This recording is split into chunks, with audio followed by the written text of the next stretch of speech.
que fez um vídeo e falou abertamente: eu não sou da maçonaria. Mas fala para ele falar da maçonaria que nem eu estou falando agora. Ele não pode. O pastor Silas Malafaia é maçom, segundo o pastor Daniel Batista, em entrevista ao Israel Nascimento do Fuxico Gospel.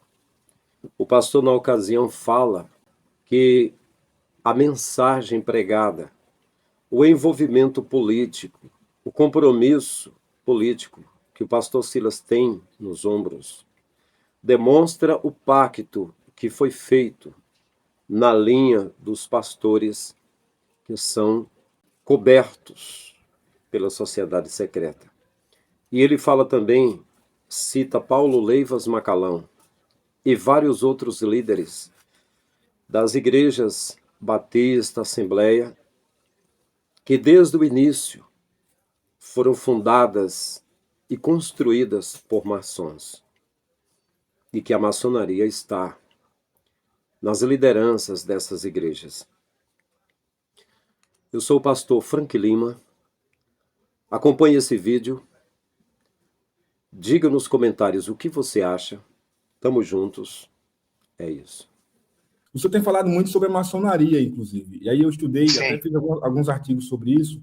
A maçonaria literalmente fundou a primeira igreja batista no Brasil, né? Não é que ela aproximou, ela foi criada dentro da própria loja maçônica, isso lá no século XIX.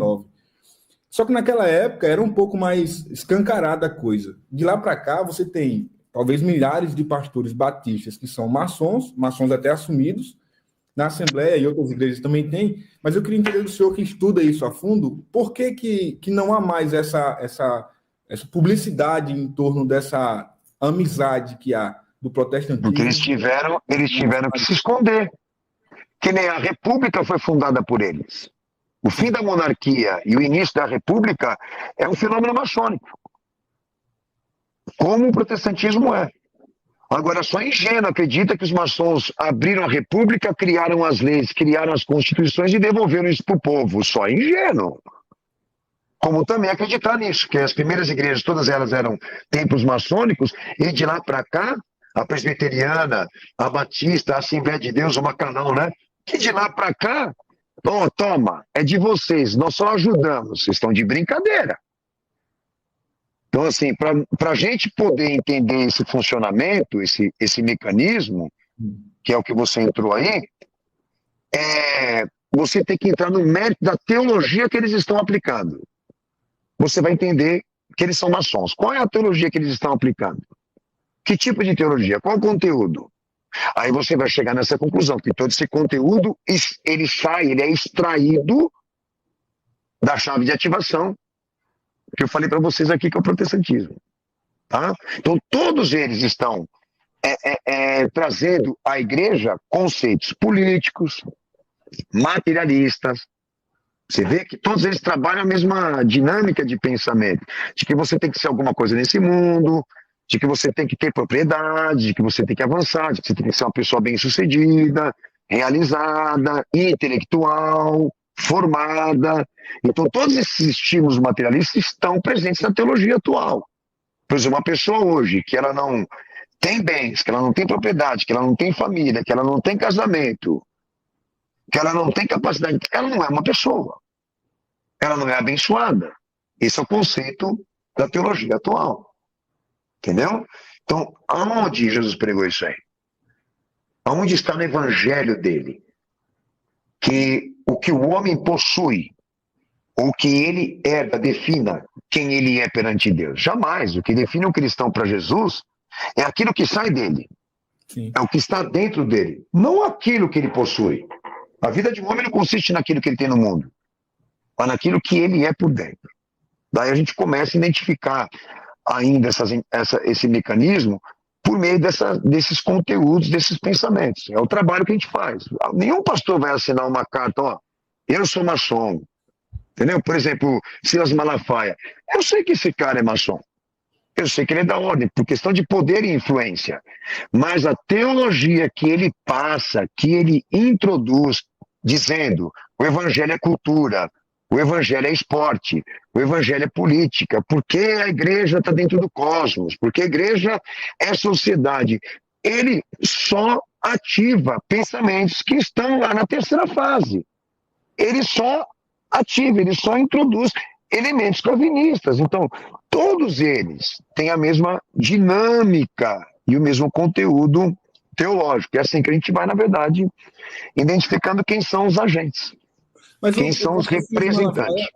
O pastor Silas Malafaia já foi, inclusive, claro, acho que foi um dos únicos desse nível, né, de grandes lideranças, que fez um vídeo e falou abertamente: eu não sou da maçonaria, até mandou um abraço lá para o pessoal da fraternidade, então, mas disse que não é.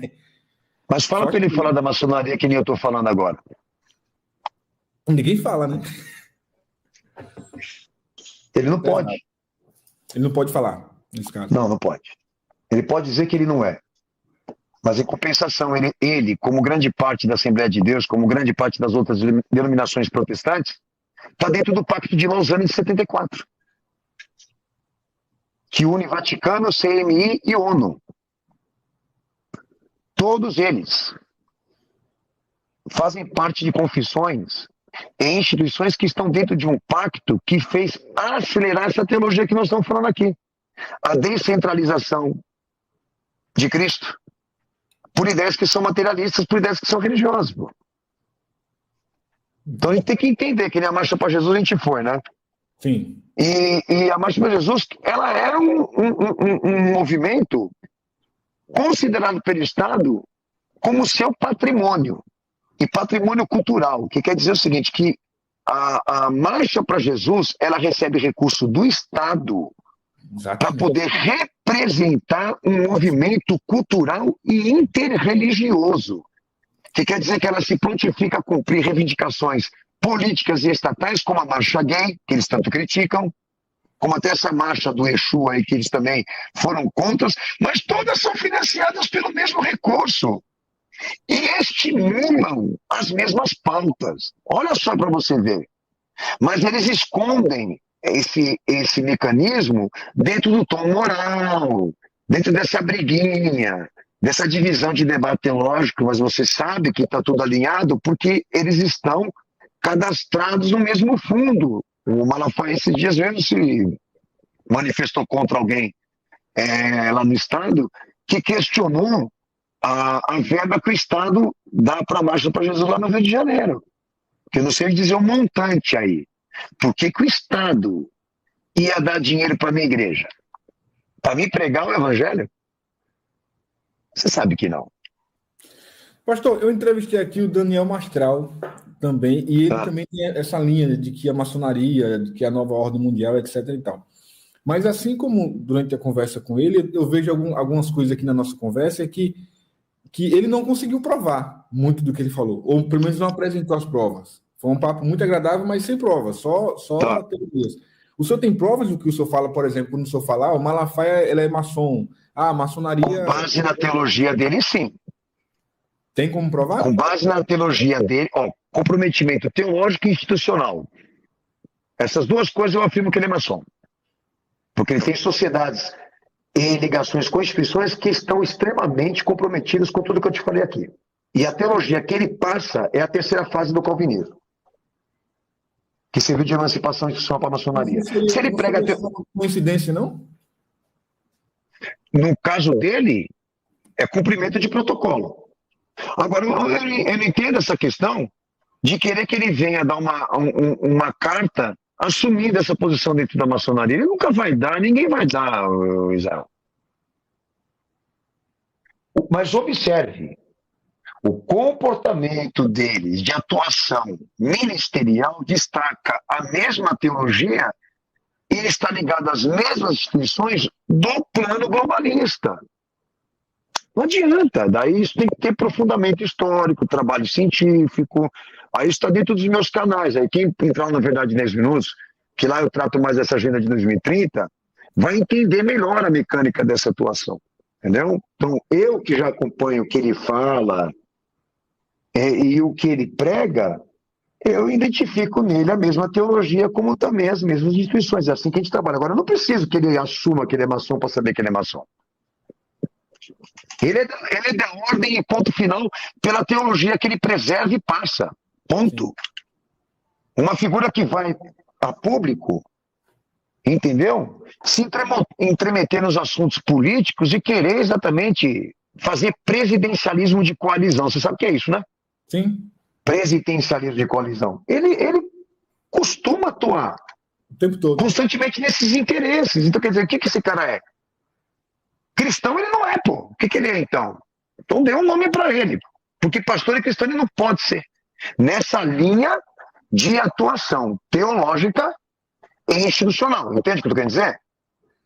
Sim. Ok? Já moral, já ele como pessoa, eu não tenho nada a falar, porque eu não pesquiso isso dele. Mas ele, como outros pastores, tem comprometimento teológico e institucional. É assim que a gente trabalha aqui. Se leva a isso, caramba, se leva a chave da ativação do que eu te falei aqui, da fase mais importante da maçonaria, que é a emancipação institucional, por Calvino e Lutero, com os mesmos elementos teológicos que estava lá, e ligação institucional. Caramba, eu ainda vou ter aí na dúvida que esse cara é, e os outros demais. É isso. É. Bom, você não teme que ele lhe processe, não, por conta de uma afirmação como essa? Com base na teologia que ele prega, não. E com base nas ligações institucionais que ele tem também, não. Eu já falo do Malafaia há muito tempo, se você quer saber. É. E desafio ele, faça um processo. Não vai fazer. Porque o meu problema com ele, como com os demais, não é pessoal.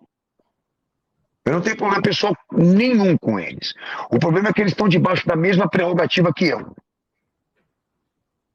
Ponto.